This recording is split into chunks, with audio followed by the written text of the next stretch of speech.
नमस्कार। आज हमारे पास मध्य पूर्व की जो हालिया स्थिति है उस पर कई रिपोर्ट्स और स्रोत हैं।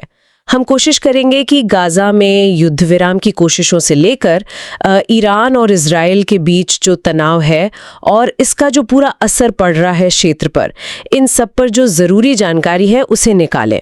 देखते हैं ये रिपोर्ट्स हमें क्या बताती हैं। तो शुरुआत गाजा से करते हैं। अमेरिका ने एक 60 दिनों के युद्ध विराम का प्रस्ताव रखा है और खबर ये है कि इजराइल इसके तैयार हो गया है। हाँ, तैयार तो हो गया है। इसमें कुछ बातें हैं जैसे कुछ बंधकों की रिहाई, इजरायली सेना का आंशिक पीछे हटना और मानवीय मदद को बढ़ाना। ये सुनने में तो मतलब एक कदम आगे लगता है ना? हाँ, बिल्कुल लगता तो है, लेकिन इसमें एक पेच है। हमास जो है वो अभी इस पर विचार कर रहा है। मिस्र और कतर इसमें मध्यस्थता कर रहे हैं। अच्छा, कुछ हफ्तों की शांति होगी या फिर क्या ये वाकई में जो 21 महीने से युद्ध चल रहा है उसके स्थायी अंत की तरफ ले जाएगा? वो इसी बात की मतलब एक ठोस गारंटी चाहते हैं, जो कि जाहिर है इस स्थिति में मिलना थोड़ा मुश्किल लगता है। हाँ, और ये चिंता शायद इसलिए भी बढ़ जाती है क्योंकि जमीनी हकीकत कुछ और ही कहानी कह रही है। बातचीत तो चल रही है लेकिन इजरायली हवाई हमले वो तो थमे नहीं है, बल्कि रिपोर्ट्स कह रही हैं कि तेज हुए हैं। बिल्कुल। इसी हफ्ते 300 से ज्यादा मौतें हुई हैं, जिनमें आम नागरिक भी काफी हैं। हाँ, ये बहुत दुखद है। और यहाँ तक कि जहाँ मानवीय सहायता बांटी जा रही है वो जगहें भी अब सुरक्षित नहीं रहीं। ऐसी जगहों पर मदद लेने की कोशिश में 600 से ज्यादा लोगों के मारे जाने की खबरें हैं। हाँ, ये तो बहुत ही गंभीर स्थिति है। तो एक तरफ ये बातचीत की उम्मीद, दूसरी तरफ ये बढ़ती हिंसा।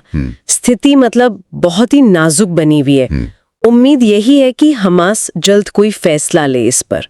अच्छा, गाजा की इस मुश्किल स्थिति के साथ साथ पिछले महीने जो ईरान और इजराइल के बीच सीधा टकराव हुआ था, उसका असर भी अभी तक महसूस हो रहा है ना? हाँ, बिल्कुल।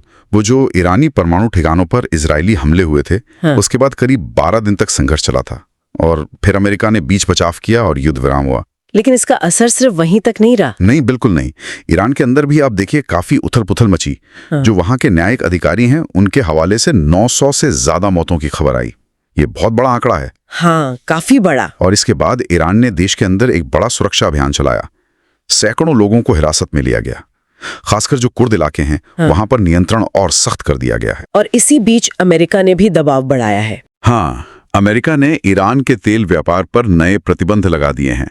और ये दिलचस्प है कि ये प्रतिबंध खासतौर पर उन बिचौलियों को निशाना बना रहे हैं जो ईरानी तेल को दुनिया भर में पहुंचाने में मदद करते हैं। तो ये दिखाता है कि अमेरिका दबाव बनाए रखना चाहता है पूरी तरह से। तो मतलब ईरान एक साथ कई मोर्चों पे जूझ रहा है। अंदरूनी चुनौतियां भी हैं, बाहरी दबाव भी है, और इसका असर फिर पूरे क्षेत्र की राजनीति पर भी दिख रहा होगा। यकीनन। आप देखिए, हिजबुल्लाह भी जो है वो इजराइल के साथ हालिया झड़पों के बाद अपनी रणनीति पर दोबारा सोचने को मजबूर हुआ लगता है। अच्छा। और एक और बड़ा बदलाव देखिए, सऊदी अरब जो पहले इजराइल के साथ रिश्ते सामान्य करने की तरफ मतलब काफी आगे बढ़ रहा था, अब ऐसा लग रहा है कि उसकी प्राथमिकता गाजा में एक स्थायी युद्ध विराम करवाने की ज्यादा हो गई है। तो ये दिखाता है कि कैसे ये घटनाएं पूरे क्षेत्रीय समीकरण को बदल सकती हैं। बिल्कुल, बहुत तेजी से बदल सकते हैं समीकरण। इसके एक आर्थिक पहलू भी है शायद। आपने जिक्र किया था, जैसे ही ईरान इजराइल तनाव थोड़ा कम हुआ तो इजरायली बाजारों में कुछ सकारात्मक हलचल दिखी थी। तेल अवीव में बॉन्ड रिस्क प्रीमियम कम हुआ था। हाँ। क्या इसे ही वो शांति लाभांश कहते हैं जिसकी उम्मीद की जाती है? हाँ, बिल्कुल। शांति लाभांश या पीस डिविडेंड का मतलब यही है कि जब संघर्ष या तनाव कम होता है तो अर्थव्यवस्था को जो एक संभावित फायदा पहुंच सकता है उसकी उम्मीद बनती है। निवेशक थोड़ा ज्यादा आत्मविश्वासी महसूस करते हैं, पैसा लगाने के लिए थोड़ा तैयार होते हैं। लेकिन ये उम्मीदें बहुत नाजुक होती होंगी। बहुत नाजुक, क्योंकि क्षेत्र में अस्थिरता कभी भी दोबारा बढ़ सकती है। तो ये एक शुरुआती संकेत जरूर है, लेकिन इस पर पूरी तरह से निर्भर नहीं रहा जा सकता अभी। तो अगर हम इन सारी रिपोर्ट्स को एक साथ रखकर देखें तो क्या तस्वीर उभरती है? मतलब मुख्य बातें क्या हैं? देखिए, तस्वीर ये है कि ये सारे मुद्दे एक दूसरे से बहुत गहरे जुड़े हुए हैं। गाजा में युद्ध विराम की जो नाजुक बातचीत है वो लगातार हो रही हिंसा के साये में चल रही है। हाँ। ईरान अंदरूनी और बाहरी दबावों के बीच एक संतुलन बनाने की कोशिश कर रहा है। हाँ। और पूरा क्षेत्र, चाहे वो सऊदी अरब हो या हिजबुल्लाह या दूसरे देश, वो इन बदलावों के हिसाब से अपनी कूटनीति और अर्थव्यवस्था को ढालने की कोशिश कर रहे हैं। ये वाकई एक बहुत जटिल जाल जैसा लगता है। बिल्कुल। ये एक बेहद जटिल और लगातार बदलती हुई स्थिति है और असल सवाल यही है कि क्या ये जो शांति की नाजुक कोशिशें हो रही हैं, अगर ये कामयाब हो भी गई, मान लीजिए, तो क्या ये स्थायी स्थिरता ला पाएंगी? ये बात सही है। मौजूदा हालात देखकर तो ये कहना बहुत मुश्किल लगता है। एक तरफ शांति की कुछ उम्मीदें हैं, बातचीत है, दूसरी तरफ हिंसा का खतरा लगातार बना हुआ है, कूटनीतिक चालें हैं, आर्थिक दबाव है, स्थिति बहुत गतिशील है और लगता है अगले कुछ दिन काफी महत्वपूर्ण हो सकते हैं। बिल्कुल।